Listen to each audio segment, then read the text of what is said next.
Praise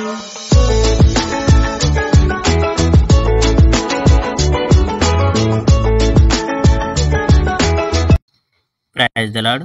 ప్రభు అయిన యేసుక్రీస్తు వారు ఈరోజు మనకు అందిస్తున్నటువంటి వాగ్దానం కీర్తనల గ్రంథం 63వ అధ్యాయం 2వ వచనం.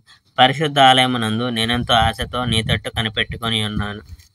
దేవా, నీవు నా దేవుడవు, నాకు నీవు ఎంతగానో కావాలి. నా ఆత్మ, నా శరీరం నీళ్ళు లేక ఎండిపోయిన భూమిలా నీ కొరకు దాహంగొని ఉన్నాయి. అవును, నీ ఆలయంలో నేను నిన్ను చూశాను. నీ బలము, నీ మహిమలను నేను చూశాను. నీ ప్రేమ జీవం కన్నా గొప్పది. నా పెదాలు నిన్ను స్తుతిస్తున్నాయి. అవును, నా జీవితంలో నేను నిన్ను స్తుతిస్తాను. నీ పేరిట నేను నా చేతులెత్తి నిన్ను ప్రార్థిస్తాను. నేను శ్రేష్టమైన ఆహారం భుజించినట్టు నేను తృప్తి పొందుతాను. నా నోరు నిన్ను స్తుతిస్తుంది. నేను నా పడవ మీద ఉండగా నిన్ను జ్ఞాపకం చేసుకుంటాను. రాత్రి జాములలో నిన్ను నేను జ్ఞాపకం చేసుకుంటాను. నీవు నిజంగా నాకు సహాయం చేశావు.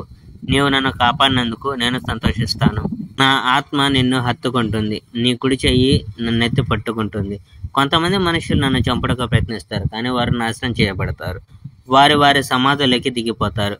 ఖడ్గములతో వారు చంపబడతారు. అడవి కుక్కలు వారి మృతదేహాలను తింటాయి. Praise the Lord. May God bless our India.